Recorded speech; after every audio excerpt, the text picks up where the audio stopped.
it all comes back to what is the real end goal, right? Like, why does anyone ascribe like any sort of benevolence to these actions? Like, why would you believe a company wants to make you have a better experience, right, at a video game? You can maybe make the argument, oh, but a better experience means that I fucking play more.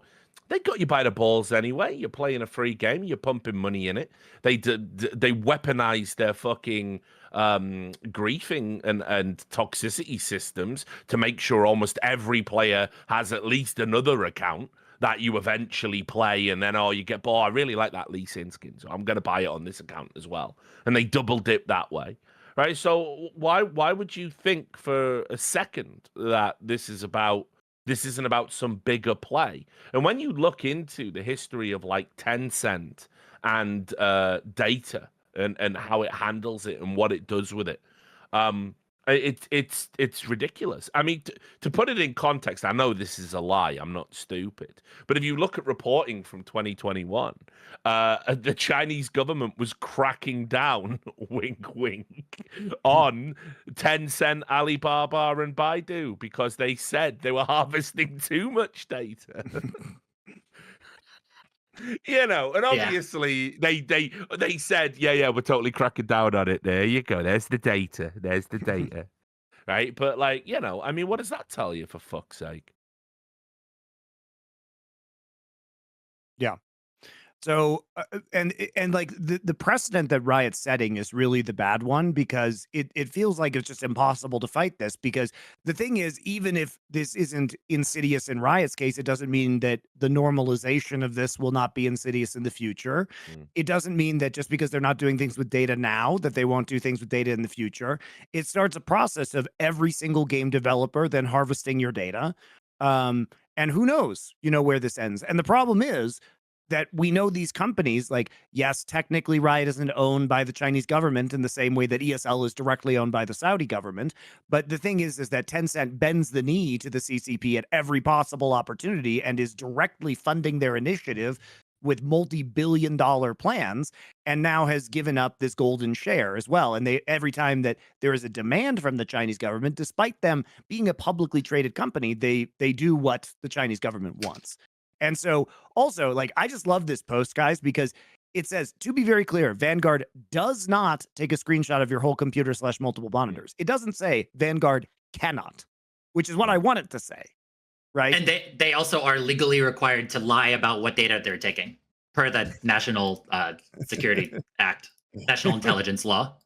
I want to remind everyone as well that we had this with Huawei, or however the fuck you say it, right? I always butcher that pronunciation, but like we had this back in 2019, where people, Huawei were saying, "Don't worry, we absolutely won't share your data." They even quite famously put out a statement saying, "We are an independent company and the Chinese government does not interfere with our business in any way," which is fucking such a risibly stupid thing to say, because obviously they do. We're not stupid.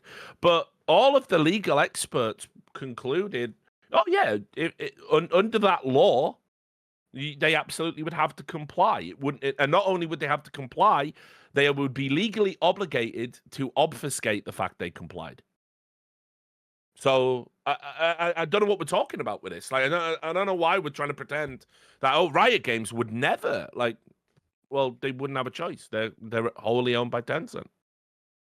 I think technically they gave some of it back, Richard, to the employees. Like, I think what happened with Riot was a couple years ago, they realized that without having equity to give to employees, that there was a problem with attracting talent. So I think Tencent did, in fact, like, return some of the shares to Riot. So technically, I think they are still partially owned by employees now, but it's kind of a moot point. They don't have a controlling interest. Let's put it that way. I will just say, by the way, when you were actually explaining what happens with like the prosperity and what they do with the money, as soon as they say that within China they use it to develop like rural areas, like what? Is this on? Is this on now? Like, that already is making me so nervous for the implication there. Don't worry, I'm sure there's nothing going on in Xinjiang. Nothing to say over there. Yeah, I mean, if you just get rid of things, you could say that's just developing it.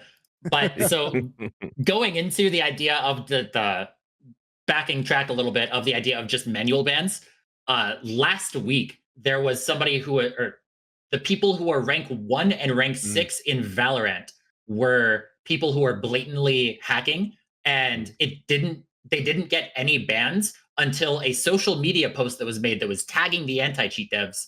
These people were getting really high up on the ladder, probably a ton of reports that were happening, and it only took a manual ban that was published on social media for them to get banned.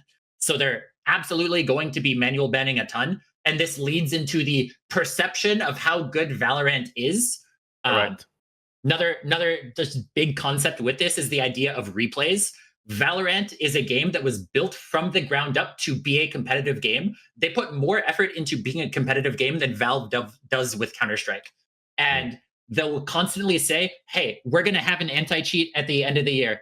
Trust me, guys, it's coming. Year of silence. Oh, hey, trust me, guys, it's right around the corner. It's coming. Year of silence. The replay, oh, hey, you mean? The replays. Yeah, the they replay keep system. promising replays, not anti-cheat, but yes. Yeah. Yes, they keep on promising the replay system, and then it's a year later. All right, we're not actually developing it. Oh, actually, we are developing it. And their most recent update is like, oh, we just lost the technology. Like, we can't go back to a day in which tier 1 esports are all having a replay system involved with it.